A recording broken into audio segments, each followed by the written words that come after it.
Baik saudara, selamat bertemu dengan saya di tempat ini. Saya sudah lama di sini. Saya satru sama Bapak Gembala Sidang saudara. Berapa tahun? 10 tahun ada ya? Nah, di dalam 10 tahun banyak perubahan yang saya alami. Kalau saya boleh sedikit saja, kita nanti akan dari firman Tuhan. Saya sedikit bersaksi saudara. Nah, 6 tahun yang lalu saya divonis gagal ginjal. Jadi harus cuci darah seminggu 2 kali. Sekarang saya masih cuci darah. Jadi saya sudah cuci darah 6 tahun. Jadi kalau cuci darah itu ada angkatan saya itu karena mesinnya hanya waktu itu 15. Jadi 15 orang yang sudah mati 13, tidak tahu saya nomor berapa. Tapi saya masih hidup saudara, saya masih bisa melayani Tuhan. Dalam hati saya saudara, sungguh saya mau katakan kepada Bapak Ibu, saya tidak pernah menyesali Tuhan untuk semua jalan yang Tuhan beri. Kalau Tuhan masih memberi saya nyawa, saya masih bisa bernapas, berarti Tuhan masih ingin saya selesaikan pekerjaan saya. Dulu ketika saya masih parah-parahnya sakit, saya tidurnya di kantor BPD. Jadi saya supaya dekat sama dokter gitu. Jadi saya kalau ke kamar mandi, saya diangkat, digendong saudara, dibawa ke kamar mandi. Jadi saya tidak bisa, kadang-kadang saya harus buang air, makan di tempat tidur. Jadi istilahnya orang Jawa itu kembang ambing gitu saudara. Saya kadang-kadang kalau lihat Agung sudah meninggal, kemudian Pak Jack meninggal, saya iri saudara. Irinya apa? Mereka boleh istirahat, saya nggak boleh. Saya masih harus nyambangi saudara di tempat ini. Saya masih nggak boleh istirahat. Tetapi ayat Alkitab yang selalu saya pegang, bagiku hidup adalah Kristus dan mati adalah keuntungan. Enaknya orang Kristen di situ. Orang Kristen nggak pernah rugi. Hidup itu ya untuk Kristus. Kalau mati, untung, nggak rugi saudara. Roh Kudus itu bukan hanya sebagai oknum atau pribadi.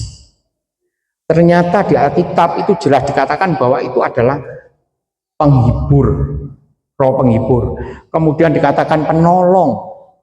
Kemudian dikatakan itu akan memberikan kepada kita kuasa.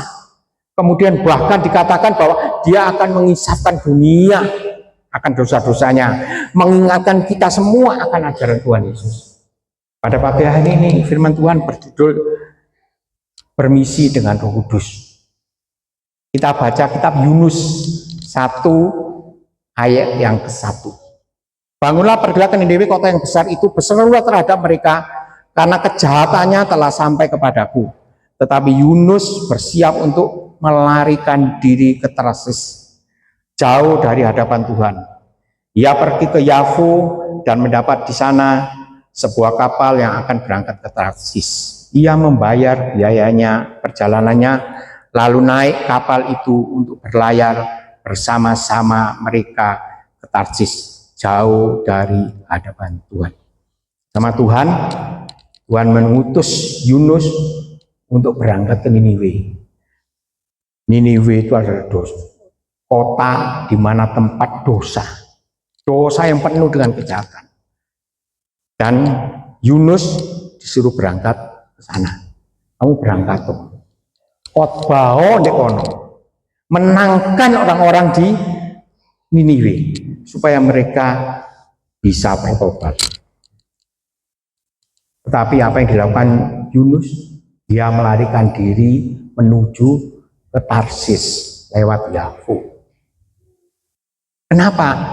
Kenapa ternyata Yunus itu lari? Saudara lihat di sini apa, saudara? Saudara melihat bahwa Yunus tidak mempunyai passion. Yunus bukan orang yang siap untuk menerima tantangan. Seharusnya saudara, orang-orang yang ikut Tuhan, yang ketika Tuhan dikatakan tadi, Tuhan telah mati buat kita, Tuhan telah mengorbankan dirinya bagi kita. Kita belajar untuk berusaha untuk membalas kasihnya Tuhan. Dengan cara apa? Dengan cara kalaupun terpaksa aku mati, biarlah aku mati. Seperti Esther katakan begitu. Dan harusnya itu yang dipunyai oleh kita ketika Tuhan menyuruh kita. Yunus diutus oleh Tuhan, tetapi Yunus tidak mempunyai semangat atau passion untuk melawan tantangan yang seperti itu. Saudara kasih Tuhan, kita semua adalah orang-orang yang ditebus dengan darah yang mahal. Saudara dan saya seharusnya bukanlah orang-orang yang baik. Kita pernah melakukan dosa, orang yang jahat. Tapi Tuhan sudah mati buat kita. Dengan darah yang mahal. Dengan kata-Nya kepada Bapa, darah yang mahal itu yang membawa kita dibersihkan. Nah, kalau sudah kita dibersihkan oleh Tuhan, ada satu kewajiban yang kita lakukan. Itu caranya kita membalas kasih-Nya Tuhan, saudara. Bahwa dalam kehidupan kita setiap hari, tetap ada di dalam tangan Tuhan, tetap ada di dalam hadirat Allah. Sehingga ketika kita bekerja yang terbaik, makanya saudara bekerja untuk siapa? Bukan untuk bos, bukan untuk perusahaan, tapi saya bekerja untuk Tuhan. Itu salah satu alasan membuat kita tidak curang, membuat kita menjadi kerja dengan baik. Karena apa? Semata-mata saya mau belajar membalas kasih-Nya Tuhan yang sangat hebat. Bahwa saudara dipanggil oleh Tuhan. Tuhan mengatakan perintah yang paling akhir dari sebelum Tuhan naik surga, beritakanlah Injil. Itu adalah passion kita. Nah, ingat saudara, kita perlu mempunyai pendorong yang sangat kuat, yaitu kasih. Kasih harus kita punyai, saudara. Ingat saudara, kasih Tuhan itu menjangkau seluruh keluarga saudara yang belum kenal. Kasih Tuhan itu menjangkau seluruh tonggo-tonggo saudara. Kasih Tuhan itu menjangkau orang yang memusuhi saudara. Kasih Tuhan itu menjangkau orang-orang yang mungkin misuhi saudara karena saudara Kristen. Yang memusuhi saudara karena saudara Kristen. Kasih Tuhan menjangkau mereka. Saudara perlu tahu. Saudara perlu lebih peduli kepada menjadi garam yang menggarami. Jelas Tuhan katakan itu kepada kita. Jadilah garam, jadilah terang. Itu tugas yang Tuhan berikan kepada kita. Saudara mulai peduli dan memperhatikan orang lain melalui hidup saudara. Biarkan saudara menjadi Alkitab yang terbuka, yang semua orang bisa melihat. Oh, orang itu orang Kristen ya. Oh, makanya kok api gitu. Ya. Saya rindu kata-kata itu terdengar setiap kali, saudara. Ketika Tuhan mengutus kita, maka kita tidak sendiri. Sebelum kamu berangkat kemana-mana, sebelum kamu memberitakan Injil, kamu tak kasih mandat. Mandatnya adalah kuasa. Kuasanya adalah Roh Kudus. Kuasa itu istilahnya kasekten, saudara. Kesaktian. Kalau bahasa Indonesia kuasa, tapi kalau bahasa Jawa, kalau saudara bahasa Jawa, itu namanya kasekten. Berarti kita akan terima kasekten dari Tuhan. Roh Kudus itu kasektennya kita. Makanya saya mau saudara rindu untuk dipenuhi Roh Kudus. Roh Kudus adalah penolong yang lain, yang menghibur kita.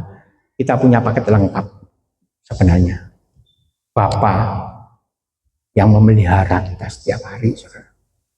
Tuhan Yesus dalam kasih-Nya yang mengampuni kita. Roh Kudus yang dikatakan bahwa Dia akan menyertai kita selama-lamanya dan memberikan penghiburan kepada kita. Paket lengkap, saudara. Saudara harus mempunyai Allah Tritunggal itu.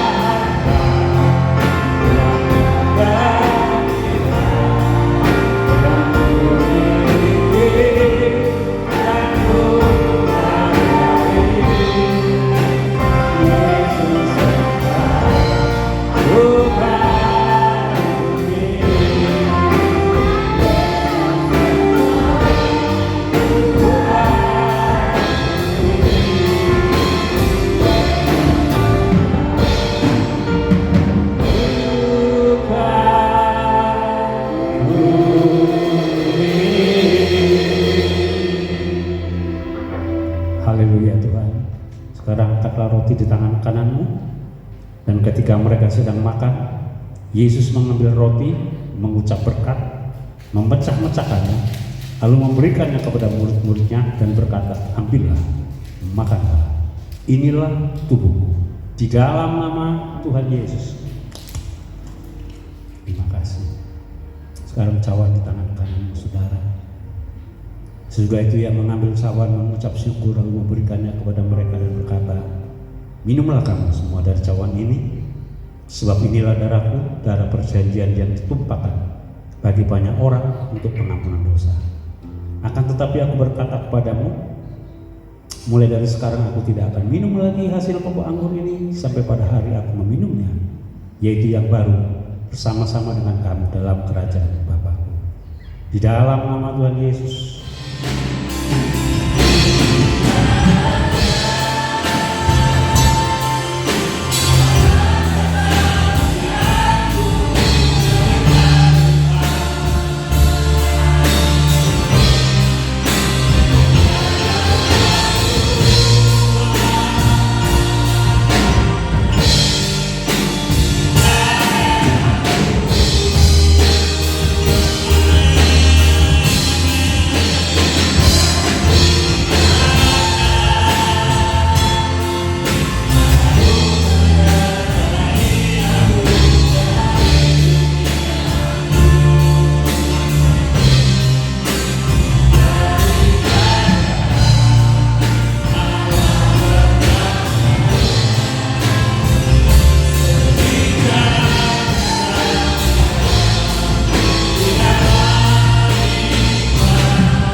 Saudara, sekarang angkatlah kedua tanganmu, pulanglah dengan damai sejahtera Allah yang melimpah-limpah, dan kekuatan yang melimpah-limpah akan tetap menopang kehidupan saudara dan saya. Dan berkat-berkat jasmani yang melimpah-limpah akan memelihara kehidupan saudara dan saya mulai hari ini sampai Maranatha. Semua ini kami terima dalam persekutuan dengan Allah Bapa, Putranya yang tunggal Yesus Kristus, dan Roh Kudus menjamin saudara dan saya akan menikmati setiap janji-janji Allah. Di dalam nama Tuhan Yesus Kristus, yang percaya boleh katakan